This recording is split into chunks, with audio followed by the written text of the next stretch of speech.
कृपया क्षमताम् अपराधिजनम्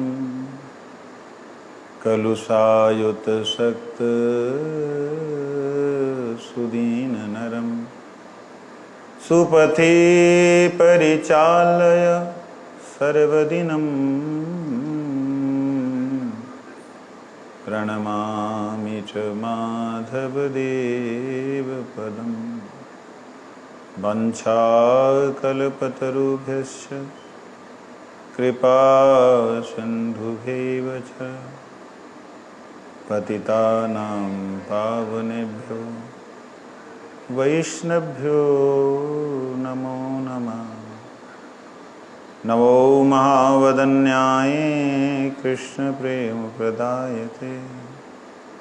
कृष्णाय कृष्णचैतन्य नामिने गौरत्विषे नमः।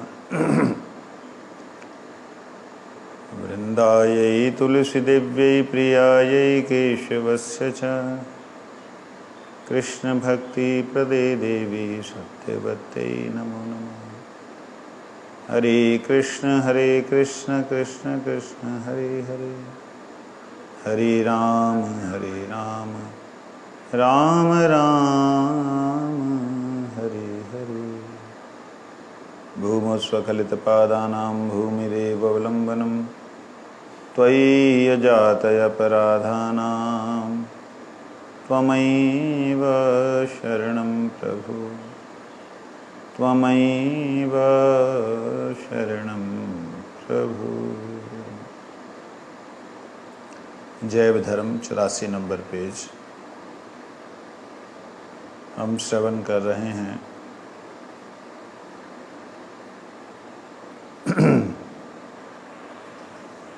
चूड़ामणि जी ने कहा कि मैं अगर भागवत को ना मानूं तो आप भागवत की बात कहते हैं, अगर मैं उसको वैदिक शास्त्र ना मानूं तो आप क्या कहेंगे? तो वैष्णवदास जी कहते हैं सभी शास्त्रों का यही एक विचार है, भागवत ना मानने से दूसरे शास्त्र आपको बाधा देंगे।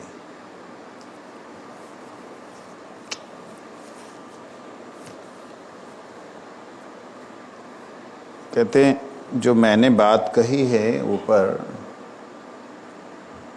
वो सभी शास्त्रों का विचार है। कौन बोल रहा है, किससे बोल रहा है? चिंतामणि किसको बोल रहा है? नया नाम दे दिया, किसको बोल रहा है?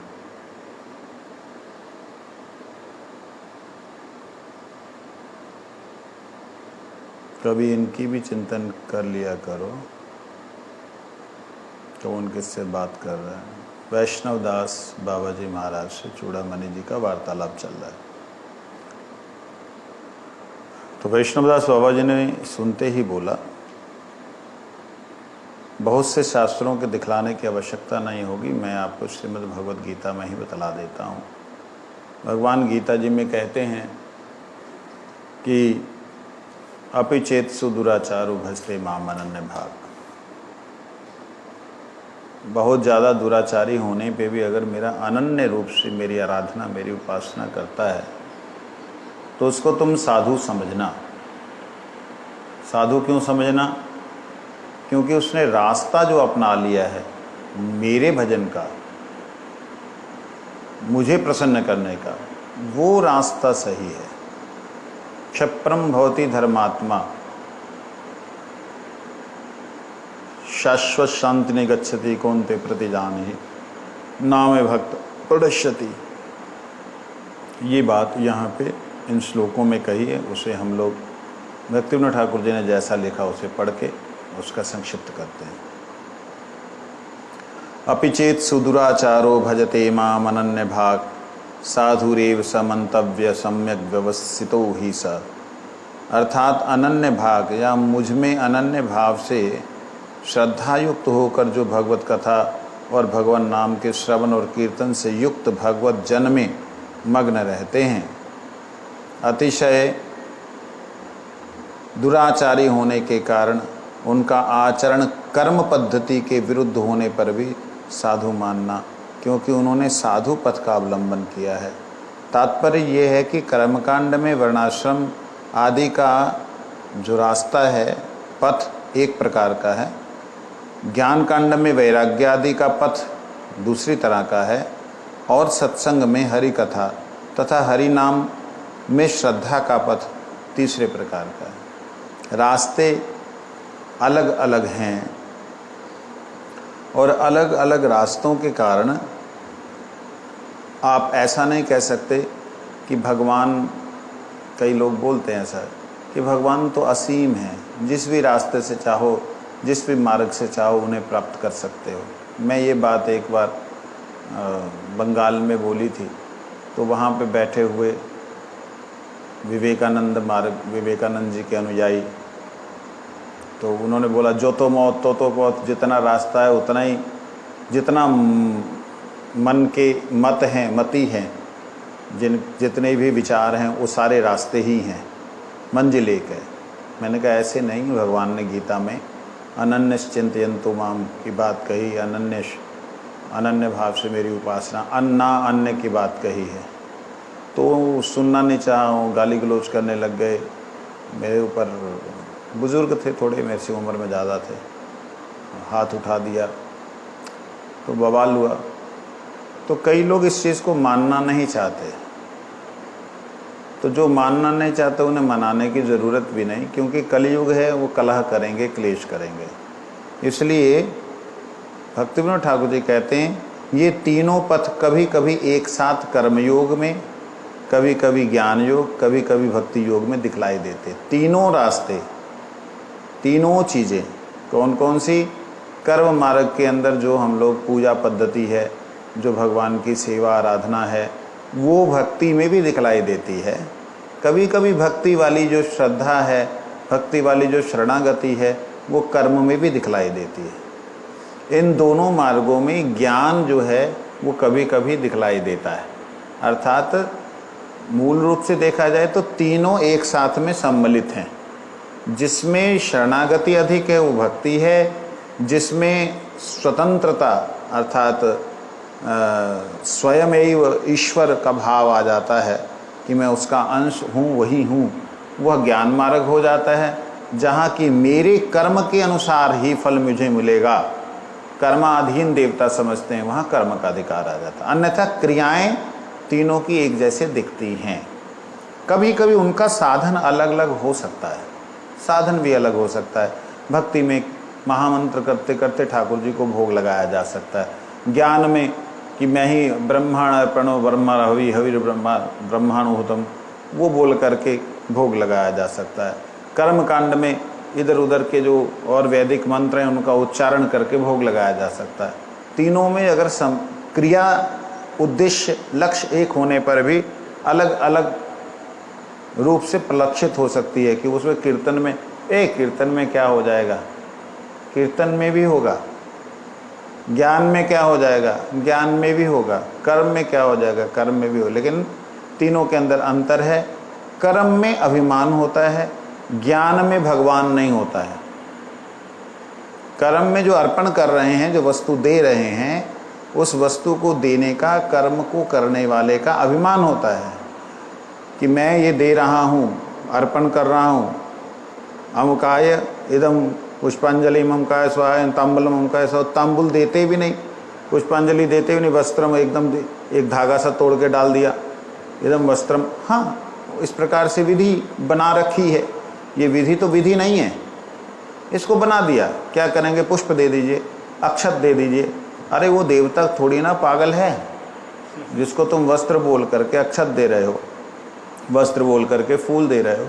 लेकिन वहाँ पे है, ऐसा विधान भी है कि यदि नहीं है पत्रम पुष्पम फलम तोयम यो में भक्ता पृच्छति, जो भी पत्र पुष्प फल में जो मिल जाए उसी के द्वारा भगवान को, देवता को संतुष्ट करने का विधान है। क्योंकि है नहीं उसके पास, लेकिन जिसके पास है वो अगर इस प्रकार की क्रिया को कर रहा तो उसे कैसे मान लेंगे कि ये विधि है, कैसे मान लेंगे कि कर्म मार्ग ये है। वहाँ कर्म मार्ग नहीं माना जाएगा। तो इसीलिए यहाँ कहते हैं कि कभी कभी उनके साधन अलग दिखलाई देते हैं। जैसे तुम जो है एक धागे को डाल करके वस्त्र अर्पण करते हो, जैसे फूल डाल करके तुम जो है उनको अक्षत डाल करके तुम वहाँ पे जो है मुद्रा अर्पण करते हो या कुछ भी, वो जो अर्पण कर रहे हो इन प्रैक्टिकली वो तो नहीं है, वस्तु तो नहीं है। तो ऐसे ही भक्त की यदि अपनी बात को आदर करते हो कि वो स्वीकार कर रहे हैं, क्योंकि भाव मुख्य है, तो अगर वहाँ भाव मुख्य है तो भक्त का भाव क्यों मुख्य नहीं होगा, जो कि निरीह भाव से करता है कि हे प्रभु स्वीकार कर लीजिए। वहाँ तुम बोलते हो तुम्हें दिया, अर्पण किया, हाँ, तो यहाँ पर अर्पण क्या करेगा, कुछ है ही नहीं जब भक्ति में, तो इसलिए समर्पण होता है। अर्पण और समर्पण में थोड़ा अंतर है। अर्पण करने वाले के अंदर कर्ता का भाव है कि मैंने अर्जन किया था, मैं अर्पण कर रहा हूँ, और समर्पण वाले के अंदर तनिक भी कर्ता का भाव नहीं है। मैं तुम्हारा था, तुम्हारा हूँ, मैं तुम्हें क्या दूंगा, तुम ही ले लो। सम्यक रूप से अर्पण समर्पण होता है, पूर्ण रूप से अर्पण का मतलब समर्पण होता है। तो इस तरीके से कहते साधन अलग अलग भी हो सकते हैं। पृथक रूप से साधन करने वाले साधकों को कर्मयोगी ज्ञान योगी कहा जाता है। इनमें भक्ति योगी सर्वश्रेष्ठ हैं, क्योंकि भक्ति योगी के पृथक साधन में अर्थात अनन्य भक्ति में अनंत कल्याण निहित है। कर्म में, योग में, कर्म और ज्ञान में अनंत कल्याण निहित नहीं है, परंतु भक्ति योग में अनंत कल्याण निहित है। कैसे? कर्म जो कर रहा है कर्ता का, कर्म जिसके लिए कर रहा है उस उपभोक्ता का, दोनों का ही लाभ होता है। और कर्म जिसके लिए कर रहा है, जो व्यक्ति जो जिसको लक्ष्य करके जिस देवता को कर रहा है, उन तक ही सीमित रहता है।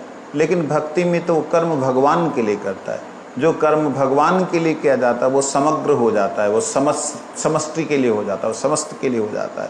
परंतु जो एक व्यक्ति विशेष को लेकर के, देश विशेष को लेकर के, समाज विशेष को लेकर के किया जाता है कर्म, वो विशेषण में फंस जाता है। और ऐसे ही ज्ञान मार्ग का है, वो स्वयं को ही ब्रह्म समझता है, दूसरे को भी ब्रह्म समझ लेगा, तो फिर काय का उपदेश देगा, किसको उपदेश देगा? ब्रह्म जो अपने आप को स्वयं को ब्रह्म समझता है, तो उसके लिए सर्वम खलोदम ब्रह्म, निश्चित ही सब कुछ ब्रह्म ही है। जब सब कुछ ब्रह्म है तो भैया उपदेश किसको, वेद किसके लिए? उपदेश किसको, वेद किसके लिए, गीता भागवत रामायण किसके लिए? कहते नहीं वो अज्ञानी ब्रह्म है, ब्रह्म अज्ञानी हो गया तुम्हारा। तुम तो ज्ञानी ब्रह्म हो, तुम्हें तो पूर्ण ज्ञान हो गया ब्रह्म का। जब तुम्हें ज्ञान हो गया ब्रह्म का, तो तुम ब्रह्म को उपदेश कहाँ करने जा रहे हो भाई? अज्ञानी भी है तो ब्रह्म ही तो है। उसको निकालने के लिए ब्रह्म, अज्ञान से निकालने के लिए ब्रह्म को शिक्षा दे रहा है। कितनी बड़ी अज्ञानता है। ब्रह्म की लीला हो रही है। ब्रह्म अगर अज्ञानी बनाए तो ब्रह्म भी लीला उद्धारी है।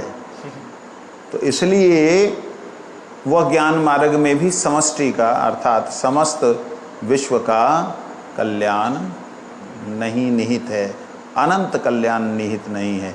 लेकिन जो अनंत भगवान में भक्ति योग भक्ति से जुड़ जाता है, उनकी प्रसन्नता की प्रार्थना करता है कि आप हे भुवननाथ, हे गोलोकनाथ, हे जगन्नाथ, आप प्रसन्न हो जाइए, आप प्रसन्न हो जाइए। उनकी प्रसन्नता उस भक्त के कारण से होने पर भी ब्रह्मांड के लिए प्रसन्नता का संचार करती है। इसलिए यहाँ कहते हैं अनन्य भक्ति योग में अनंत कल्याण निहित है। अतएव गीता के प्रथम 6 अध्यायों के अंत में इसी सिद्धांत की पुष्टि की है। पहले 6 अध्याय समाप्त होने के बाद में उनके अंत में इसी का वर्णन है। कैसे बोलते हैं? योगी नाम अपि सर्वेषां मद्गतिनन्तरात्मा श्रद्धावान भजते यो मां समे युक्ततमो मता। क्षिप्रं भवति धर्मात्मा शश्वत् शान्ति निगच्छति कौन्तेय प्रतिजानहि न मे भक्ता प्रणश्यति। मां हि पार्थव्यपाश्रित्य ये अपि स्युः पापयोनयः स्त्रियो वैश्यास्तथा शूद्रो वस्ते अपि यान्ति परां गति। भगवान छठे अध्याय के अंत में 47वें श्लोक में कहते हैं कि योगियों में सर्वश्रेष्ठ योगी वो है जो मुझ में श्रद्धावान होकर के युक्त, भगवान में पूरी तरह युक्त ही नहीं, युक्ततम अवस्था, जुड़ा ही नहीं, ऐसा जुड़ा कि मुझसे अलग है ही नहीं, ये युक्ततम अवस्था में जब वो प्रवेश कर जाता है, ऐसी अवस्था में जो मेरा भजन करता है, कहते वो सर्वश्रेष्ठ योगी है। क्योंकि कुछ योगी मेरे वैभव तक सीमित हैं, मेरे वैभव को चाहते हैं, कुछ योगी इन वैभवों से निकल करके मुक्ति को चाहते हैं, लेकिन एक ही ऐसा योगी है जो मुझे चाहता है, वह भक्त। कहते इसलिए योगी नाम अपि सर्वेषां मद गतेन अंतरात्मा। यहाँ बोलने वाला निराकार नहीं बोल रहा है। क्वेश्चन कर सकते हैं कि भगवान जो है बोल रहे हैं अंतरात्मा से मुझ में प्रवेश करता है, तो बाहर वाली बात नहीं बोल रहे, भीतर वाली बोल रहे हैं। भीतर निराकार है। अगर कोई इस प्रकार से बोले तो उसके लिए जवाब है, भगवान बोलते क्या है? मद। मद मतलब अपनी बात कर रहे, अपनी, मुझ में आत्मा सहित प्रवेश करता है। आत्मा सहित मतलब जहाँ पे मैं, मेरापन जो है वो मुझ में ही है।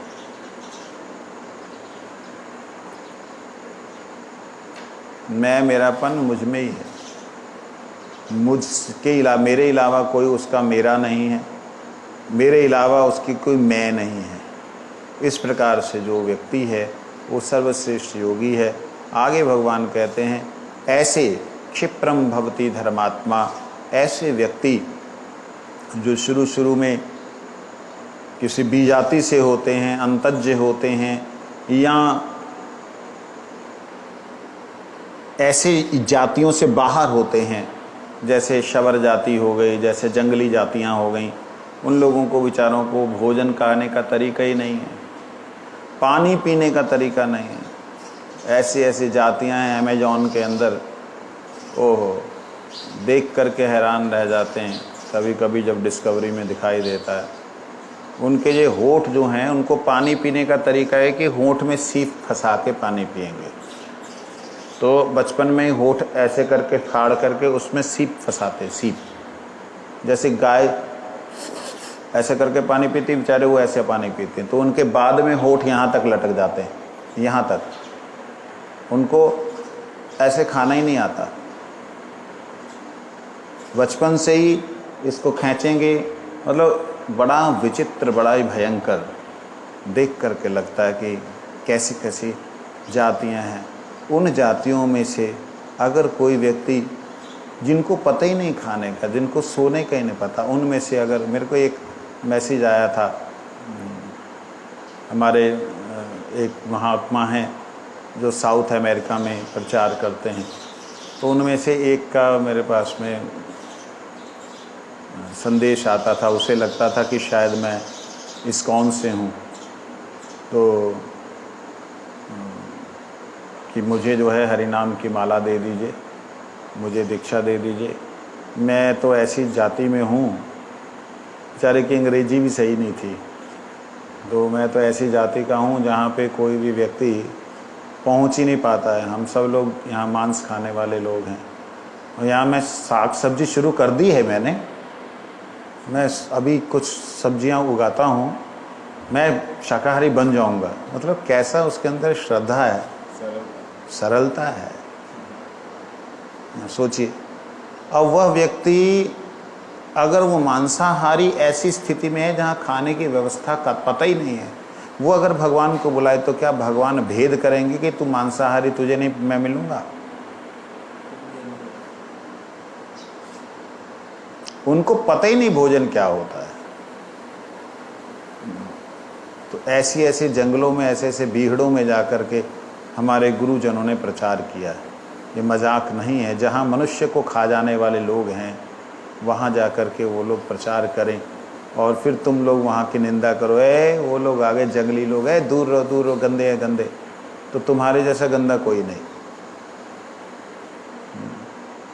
कि वहाँ पर जो उन्होंने मार्ग पकड़ लिया है, कौन सा मार्ग पकड़ लिया, कितने भयंकर दुराचारी, उनको नहीं, उनके यहाँ पे जैसे पशु लोग होते हैं ना, माँ भाई बहन, इनका कोई विचार नहीं होता।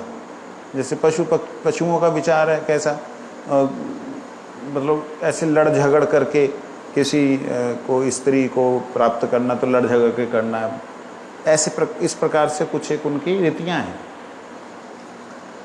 सब नंगे रहते हैं, कोई वस्त्र नहीं होता उनका, इस प्रकार से उन लोगों के वो विचार हैं।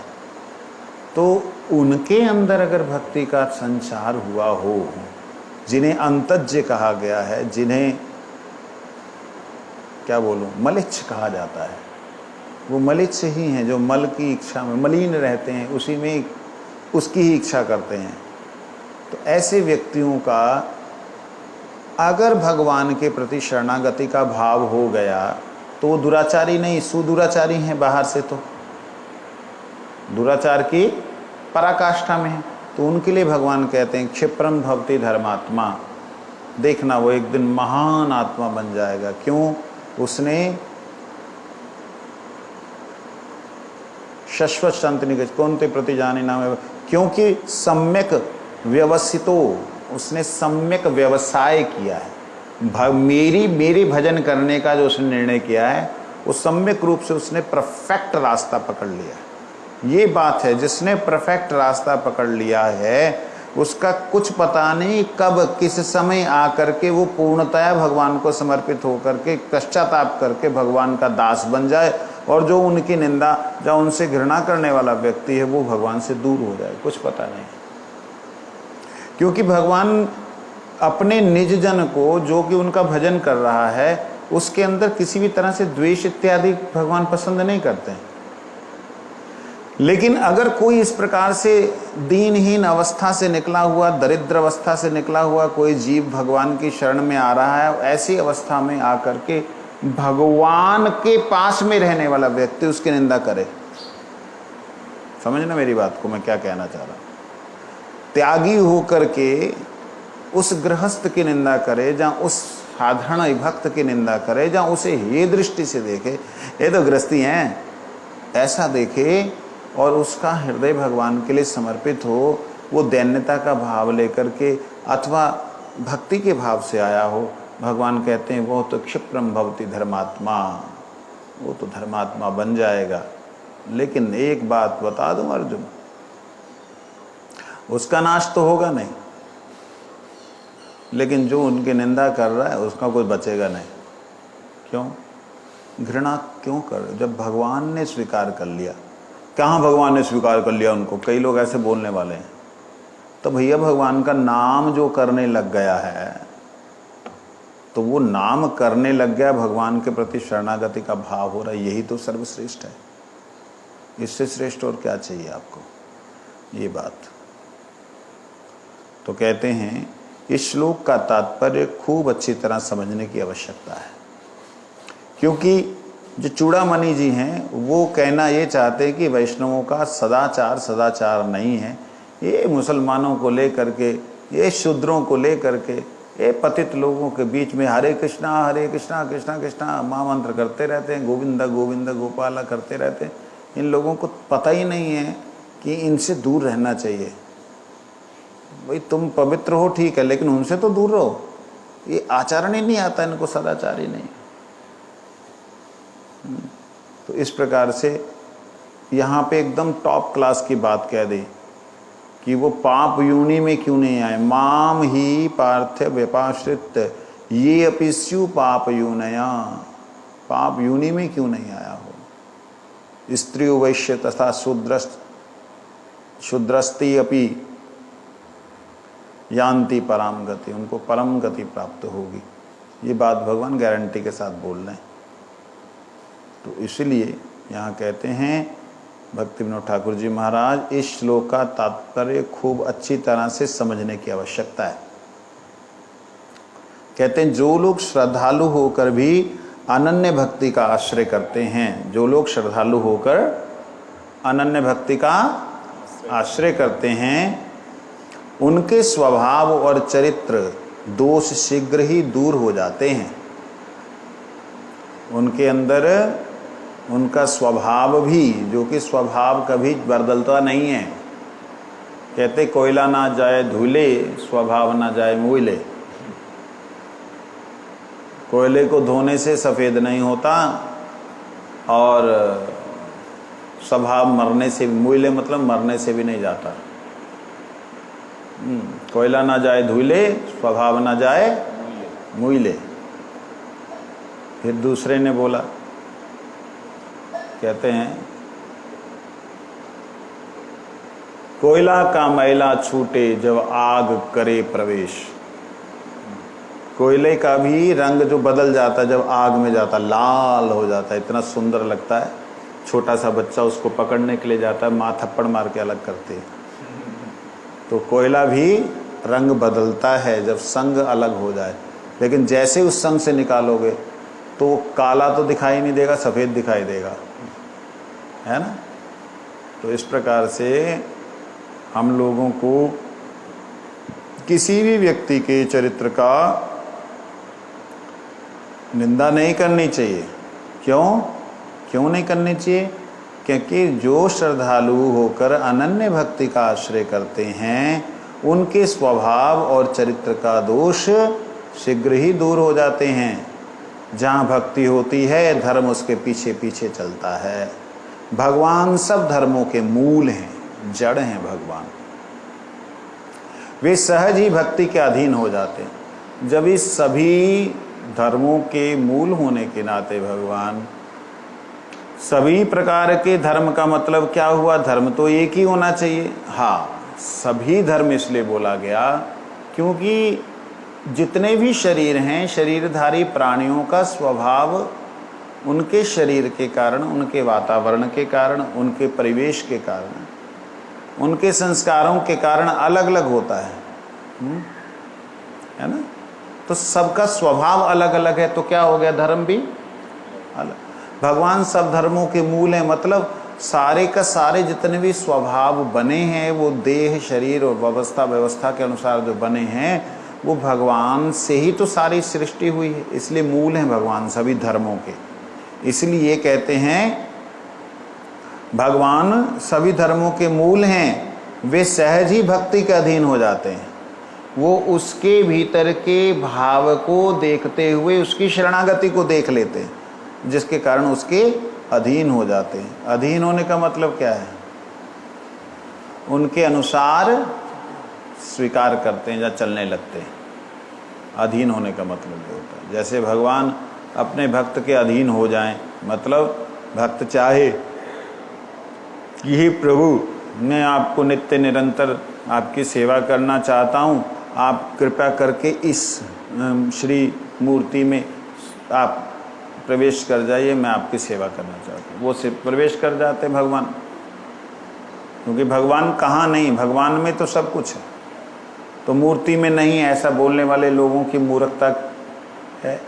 जब सब कुछ उसके अंदर है, जब सब में वो समाया है, जब सब कुछ उसके अंदर है, सब में वो समाया है, फिर ना जाने मूर्खों के दिमाग में ऐसा फतूर क्यों आया है कि वो कहते मूर्ति में नहीं, मूर्ति बुत है, लेकिन जो मर गए उनकी कब्रों में जाकर के वो ना जाने क्यों अपनी बुद्धि को लगाते, प्रणाम करते मज़ारों में। मैं इन सब बातों को करता नहीं हूँ नॉर्मली सभाओं में, लेकिन आजकल कुछ लोग इस प्रकार की वृत्तियों को लेकर के सनातन धर्म के लोगों पर को मिल रहे हैं।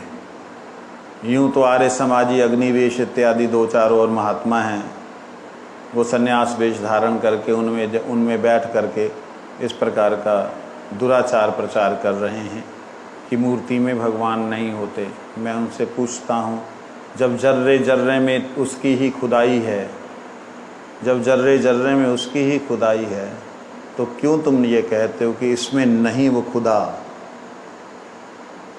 इसमें उसकी खुदाई नहीं है, ये उसका, ये जर्रा जो है उसका नहीं है, ये जर्रा उससे बाहर है। कैसे बोल सकते हो तुम? कहते वो यहाँ नहीं आता है। मैंने कहा फिर ऐसी तुमने बना रखी है व्यवस्था कि वो यहाँ नहीं आए? ये बताओ कौन सी जगह है जहाँ वो नहीं है? नहीं, वो सब जगह है। मूर्खों के सींग होते तो शायद निकल आते इन लोगों के, परंतु क्या करें, होते नहीं सींग मूर्खों के। मैं कभी ब्रह्मा बना तो मैं ज़रूर ऐसा सिस्टम बनाऊंगा, मैं कभी ब्रह्मा बना तो ज़रूर ऐसा सिस्टम बनाऊंगा जो मूर्खता की बात करे उसके सिर पे सींग उगाऊंगा। ऐसा कुछ करूंगा कि लोग जब मूर्खता की बात करें उनके चक करके सींग निकलेंगे। जैसे सोचें मैंने गलती की है, बुद्धिमानी की बात करें तो चक करके अंदर घुस जाएंगे। लोग अपने आप में अपने आप से शर्माएंगे, ना फिर कोई मूर्ख रहेगा, ना मूर्खता की बात होगी। इसलिए ऐसी ही मन में विचार है कि जब कभी ब्रह्मा बनेंगे तो ऐसी ही शुरुआत होगी। तो उसके लिए आइए, कहते हैं भगवान सहज ही भक्ति के अधीन हो जाते हैं। क्यों अधीन हो जाते हैं? वो देखते हैं इस जीव का समर्थ नहीं है, ये इसको पार नहीं कर सकता, मुझे क्या पाएगा। जैसे एक छोटा सा कीड़ा बाल्टी में गिर जाए, आप देखिए वो निकल नहीं पाता, क्योंकि उसके पैरों से पानी पीछे जाता है, अगले पैर ऊपर वो रख नहीं पाता। उसको रखता है तो दूसरे पैरों को करने लगता, फिर नीचे चला जाता है, बेचारा तड़पता रहता है, वो पार नहीं पाता। ऐसी स्थिति में जैसे कोई चूहिया तेल की कढ़ाई में गिर जाए और वो कोशिश करने पे भी ऐसी स्थिति होती है कि वो कोशिश करने पे भी उसे पार नहीं पाती है। हाँ, कोशिश करने पे भी वो उसे पार नहीं पाती। ये स्थिति जो है समझने वाली है कि ऐसी स्थिति में भगवान बड़े दयालु होते हैं। एक मनुष्य के अंदर जो दया का भाव आता है, वो उस चूहिया को एक डंडा नीचे लगा देता है। पकड़ने जाओ तो चूहिया पकड़ में नहीं आए, काटने को दौड़ती है, और अगर उसको डंडा लगा देते हैं तो चूहिया उस डंडे के ऊपर धीरे धीरे चढ़ के बाहर आ जाती है। ठीक इसी प्रकार से भगवान भी इस अनंत सागर में, संसार के अंदर पड़े हुए अनंत जीवों में से किसी एक जीव की अंतःकरण से जब पुकार होती तो उसके अधीन होने का मतलब उसकी बात को सुनने लगते हैं। अधीन होने का मतलब ये है। अनंत जीव हैं, अनंत जीवों में किसी एक जीव के अंदर की भावना ऐसी होती है। हे गुरुदेव, भगवान के हृदय में विराजमान होते ही, भगवान जब हृदय में विराजमान होते हैं, होते ही जीव को बांधने वाली माया तत्काल ही दूर हो जाती है। इसका मतलब ये है कि हमारे हृदय में भगवान ने अभी अपना घर नहीं बनाया। क्यों नहीं बनाया? हमने अभी तक जो है पुराना घर तोड़ा नहीं है।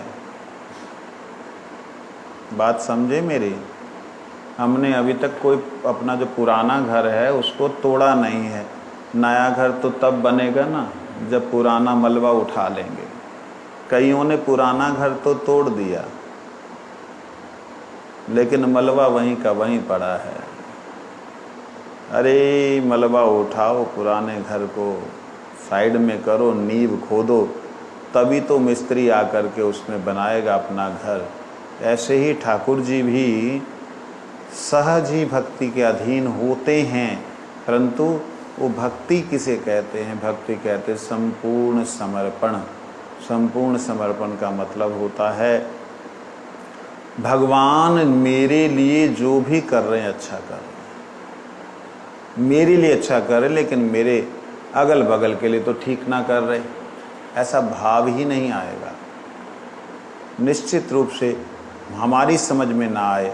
जैसे वो है ना, एक कहानी है ना, ईश्वर जो करते अच्छे के लिए करते हैं, है ना एक कहानी। राजा की उंगली कट जाती है तो ना, वजीर की उंगली कट जाती है तो राजा बोलता, वजीर बोलता, हाँ राजा की उंगली कट जाए, वजीर बोलता कि जो हुआ अच्छे के लिए हुआ। राजा उसको जेल में डाल देता था, मेरी उंगली कटी, जो हुआ अच्छे के लिए हुआ। और दूसरों को लेकर शिकार में चला जाता है, शिकार में जाता है तो वहाँ गुंडे घेर, वही डाकू घेर लेते हैं, जंगली डाकू घेर लेते हैं, और उसके बाद में सैनिक भाग लेते हैं, 2-4 जो होते हैं, और पकड़ा जाता है। जब देखते हैं अंगूठा कटा हुआ है तो उसको जूते मार के भगा देते हैं। अब वापस आता है तो कहता है, वजीर से बोलता है कि भाई मेरा तो कल्याण हुआ, मेरा तो तुम्हारा क्या हो? कहते प्रभु अगर आप मेरे को जेल में नहीं डालते, मैं आपके साथ होता, मेरा तो हाथ पैर ठीक था, मेरे को काट देते। बाकी भाग गए, मैं तो भागता नहीं। वैसे तो एक उसमें ऐसा है कि वो कुएं में धकेल देता है। तो हाँ, जो भी हो, कहने का अर्थ जो है वो मूल रूप से यही है कि हम भगवान की भगवत्ता में नहीं देखते हैं। याद रखना, कभी जब बैठते हैं तो ये टेबल जो है भगवान के ग्रंथ का आसन होता है, इसे पैर नहीं लगने चाहिए, हमेशा याद रखना। अक्सर पैर रख लेते हैं, पैर लग जाते हैं, उचित नहीं। हाँ, तो कहते भगवान के हृदय में विराजमान होते ही तत्काल माया दूर हो जाती है। हमारे हृदय से दूर क्यों नहीं हुई है? क्योंकि भगवान हृदय में बैठे नहीं। भगवान हृदय में क्यों नहीं बैठे? क्योंकि हमने अपनी पुरानी बिल्डिंग ढहाई नहीं है। जब वो ढहाई नहीं, भगवान इसको घर अपना कैसे बनाएंगे? भगवान मन के अंदर, मंदिर के अंदर कैसे आएंगे? ये बात। दूसरे साधनों की आवश्यकता नहीं होती। भक्त होते ना होते ही धर्म, भक्त होते ना होते ही धर्म भक्त के हृदय में, हृदय को धर्ममय कर देता। ध्यान दीजिए, एक बात बोली है, भक्त अभी बना नहीं है। ऐसा भक्त नहीं बना कि भगवान हृदय में विराजमान हो जाए।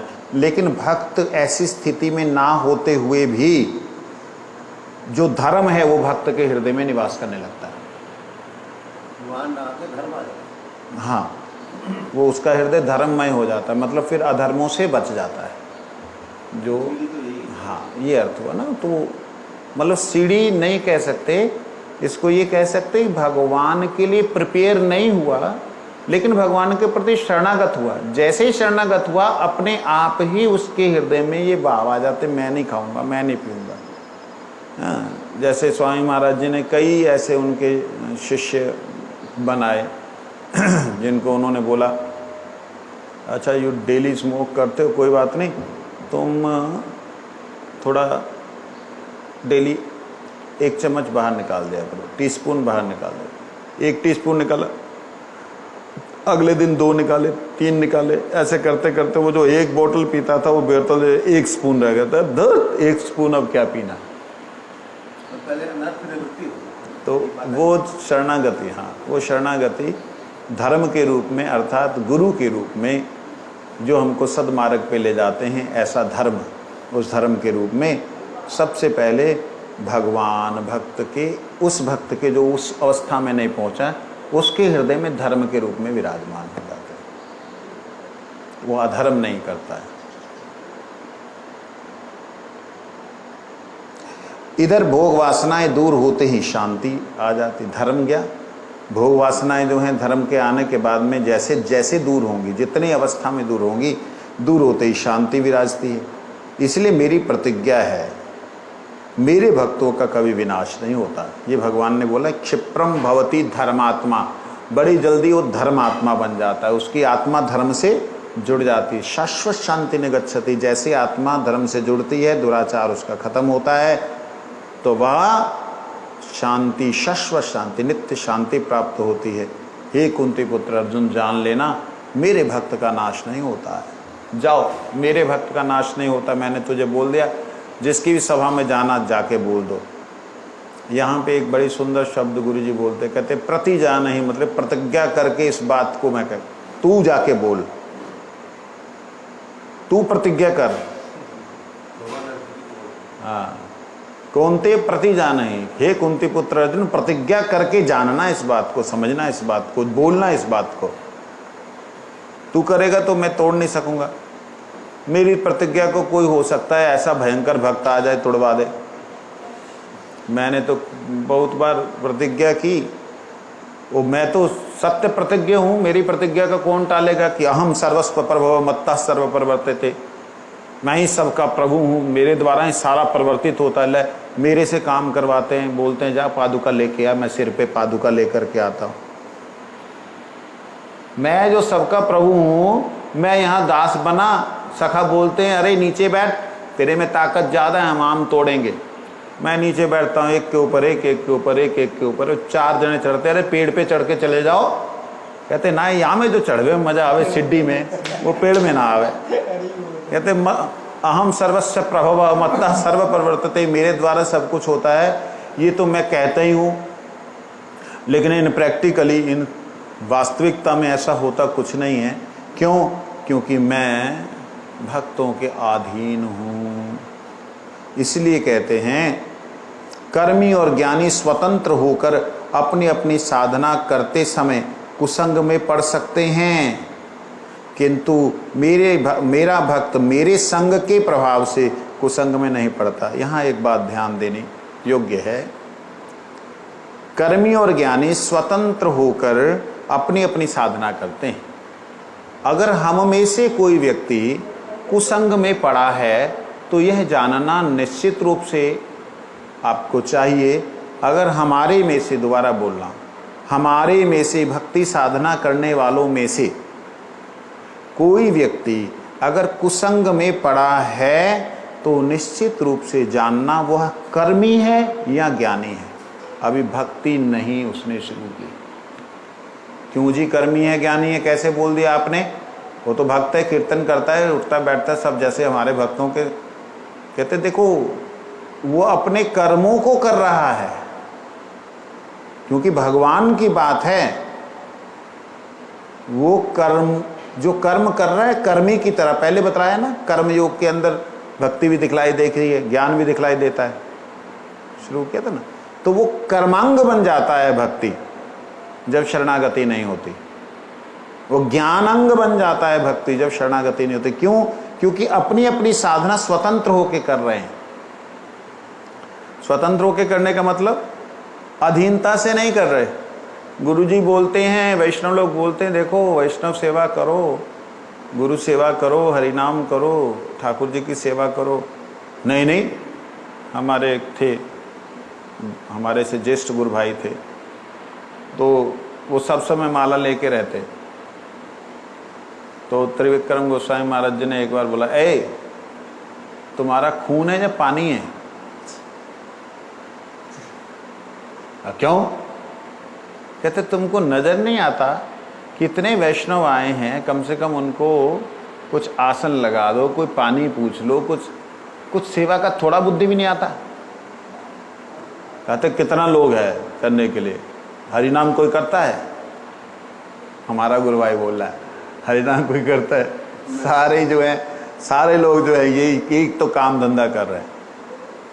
जो लोग वैष्णव सिर्फ हरिनाम पे ही जोर देते हैं, और मतलब उनको कोई चिंता नहीं, कुछ हो ना हो, आरती में जाए ना जाए, मतलब और सेवा करे ना करे, कुछ भी सब कुछ छोड़ के सिर्फ हरिनाम करते, और हरिनाम को छोड़ के जो तो क्या ठीक? वही तो बता रहा हूँ, वो कर्मांग हो गया है।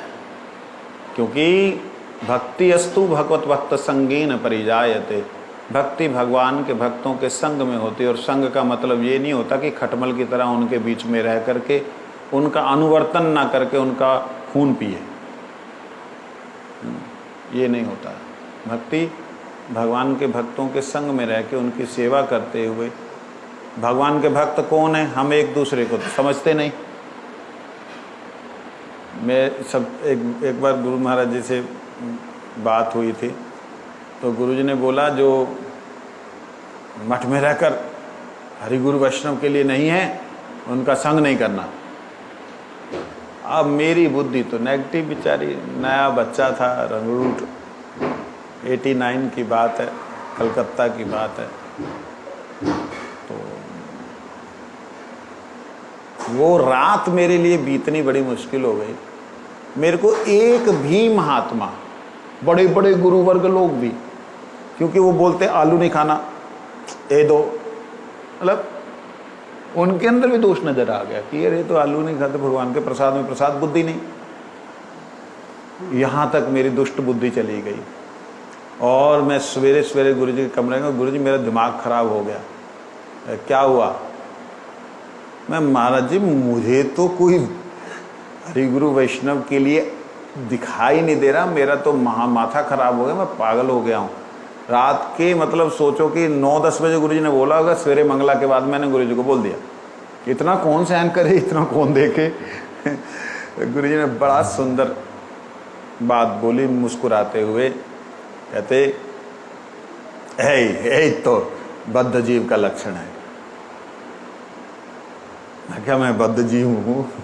लेकिन बताओ, प्यारी प्यारी बात बोली। कहते कि इस संसार में कोई भी जीव ऐसा नहीं जिसमें, है ना, इस भगवान का श्रेष्ठ, इस संसार में भगवान का श्रेष्ठ प्राणी कोई भी ऐसा नहीं, श्रेष्ठ जीव या प्राणी कोई भी ऐसा नहीं जिसमें कोई गुण ना हो। प्रत्येक जीव में गुण है, उस गुण को सामने लग के प्रणाम करना।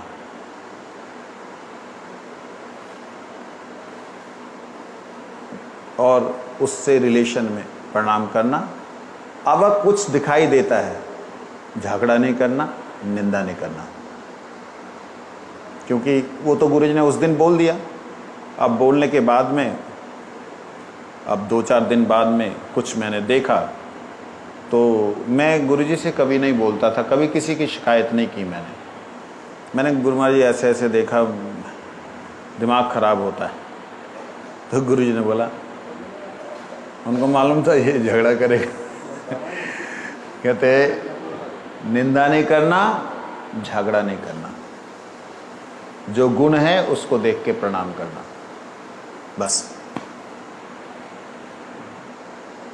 मेरे दिमाग में सुन लिया 89 में शुरुआत हुई, वो याद था मेरे को, एज इट इज लगभग शब्द याद हैं। 2003 के बाद शुरू हुआ जीवन में ये उतरना। इसका मतलब ये नहीं कि आपको इतने सालों की छुट्टी है। मैं अपने जीवन का एक्सपीरियंस अगर दे रहा हूँ, इसका मतलब ये कि इमीडिएट उसको फॉलो करो। गुरुजी ने तो इतना विस्तृत रूप से नहीं बोला। अपने एक्सपीरियंस जो हैं गुरुजी के, तो नित्य पुरुष थे, नित्य मुक्त पुरुष हैं। मैं तो बद्ध अवस्था से इस अवस्था में पहुँचा हूँ, तो ये उनकी कृपा है कि एक बद्ध अवस्था से जीव को मुक्त अवस्था में ले जाएं या लेके गए। परंतु उस अवस्था में आने से पहले की अवस्थाओं को अगर मैं आपसे शेयर करता हूँ, इसका मतलब ये नहीं कि आपको लाइसेंस मिल गया कि आप ऐसे ऐसे कर्म कर सकते हैं, ऐसे ऐसे अवस्थाएं आ सकती है। अरे आपको एक साथ एक्सपीरियंस मिल रहा है भाई, तो उसको फॉलो करो, ये बात। तो यहाँ भगवान कहते हैं कि जो स्वतंत्र होकर अपनी अपनी साधना करता है वो कुसंग में पड़ सकता है।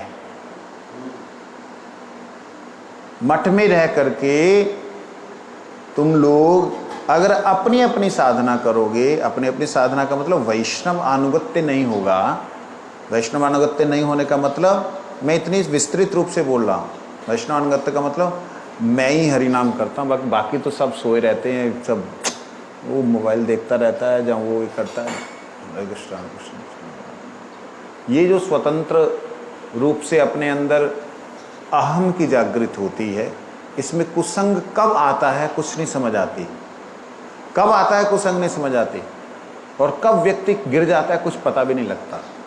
इसलिए बड़ा सुंदर एक भाव भक्ति विनोद ठाकुर जी ने दिया है, आश्रय लैया भजे तारे कृष्ण नाही तजे, आर सब मरे अकारण। जो आश्रय लेके भजन करता है उसको कृष्ण त्याग नहीं करते, और बाकी तो अकारण ही मर जाते हैं। मैंने गुरुदेव से एक दिन प्रार्थना की कि गुरु महाराज जी, हमारे परम पूज्यपाद निष्कंचन गोस्वामी महाराज जी हमेशा बोलते हैं, मन को खींचो, मन को खींचो, मन को खींचो, लगाओ उसको।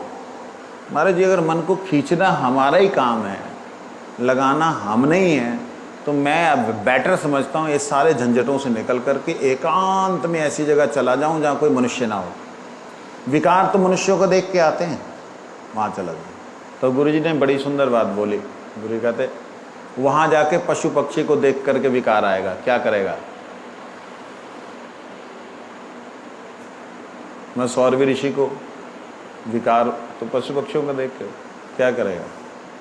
इसलिए वैष्णव संघ में रहना बड़ी बार अलग अलग तरीके से गुरु जी ने समझाया। आश्रय लेके रहने का मतलब ये होता है कि मैं सबका दास हूँ, दासानुदासो अहम, ये भाव से। आगे कहते हैं किंतु मेरा भक्त मेरे संग के प्रभाव से, मेरे संग के प्रभाव से, वो कर्म ज्ञान के संग के प्रभाव से, मेरा भक्त मेरे संग के प्रभाव से। देखिए ज्ञान कर्म का कैसा संग होता है, मैं आपको छोटा सा एक प्रैक्टिकल बता देता हूँ। जब मैं साधना करता था तो कुछ एक सिद्धियाँ, कुछ एक परफेक्शंस जीवन में आई, पता लग जाता सामने वाला व्यक्ति किस भाव से आया, और तो उस भाव को दूर करने की जगह वो सही उसी भाव में परीक्षा करने की भावना होती थी कि मैं जो दिमाग में आया सही वही है, और मैं बोल देता था कि क्यों भाई ऐसा सोच रहे हो, अरे प्रभु जी आप, साथ साथ अभिमान बनता था। और जो ऑपोजिट व्यक्ति, ऑपोजिट मतलब कोई सामने अगर स्त्री है उसके अंदर कोई दुबला भाव है वो भी प्रकाशित हो जाता था, उससे हृदय में विकार उत्पन्न होने शुरू हुए। तो वो मैं इतना स्पष्ट रूप से आपको कह रहा हूँ कि कभी भी आश्रय को छोड़ करके स्वतंत्र रूप से अपना जो साधन दिखलाओगे तो कुछ ना कुछ तो परफेक्शन आएगी। आने से मन में अभिमान होगा कि मैंने तो कुछ प्राप्त कर लिया, अरे इन लोगों को पता ही नहीं है, सब कुछ जानता। उस परफेक्शन को, उस प्राप्ति को नष्ट करने के लिए, ख़त्म करने के लिए मुझे कितनी विशेष साधना करनी पड़ी मैं आपको बता नहीं सकता, उसको छुड़ाने के लिए कि ये ख़त्म हो जाए। और भगवान की कृपा से वो उसमें पूरा साधना का एक पूरा पीरियड जो है मेरा 40-50 दिन का गया, जिसके बाद वो ख़त्म ही हो गया, वैनिश हो गया। अब मुझे नहीं पता लगता कौन क्या करता क्या नहीं करता, जाओ भाई अपनी अपनी मस्ती में रहो। क्योंकि अगर वो ही रह जाता तो फिर वो सब नष्ट हो जाता। तो वो कर्म ज्ञान जो आश्रय करते हैं, कर्म मतलब तपस्या को आश्रय कर रहे हैं, नियमों को आश्रय कर रहे हैं, नियम से माला कर रहे हैं, नियम से जप कर रहे हैं, नियम से सब कुछ कर रहे हैं, इसमें कर्माभिमान आ जाता है। वो कर्माभिमान से सिद्धियां आती हैं और सिद्धियां आने से व्यक्ति का गिरने का चांस होता है। लेकिन मैं गुरुदेव के आश्रय में था, मैं गुरुदेव को फॉलो कर रहा था, वो सिद्धियां आने पे भी मेरा मन खराब नहीं हुआ, मैं जा नहीं पाया। बात समझे नहीं? अगर मैं आश्रय नहीं लिया होता तो वो परफेक्शंस आ रही थी, वो शास्त्रों की बातें हैं वो सिद्ध हो रही थी, तो अच्छा लगता ना। यही है कि गुरु जी का आश्रय लेने के बाद, गुरु जी से आज्ञा लेकर के, हरि भक्ति विलास में लिखा है कि जब तुम इस कार्य को करना चाहोगे गुरुदेव से आज्ञा लेना, आज्ञा लेकर के उसको किया तो उसका फल आज आपके सामने है। तो इसलिए कहते हैं उसके कुछ, क्योंकि मेरे भक्त, वो मेरा भक्त मेरे संग के प्रभाव से कुसंग में नहीं पड़ता। मतलब मेरे भक्त का अगर संग कर रहा है तो कुसंग में नहीं पड़ेगा, इसलिए उसका पतन भी कभी नहीं होता। वांछा कल्पतरुश्च कृपा सिंधु पतितानां पावनेभ्यो वैष्णवेभ्यो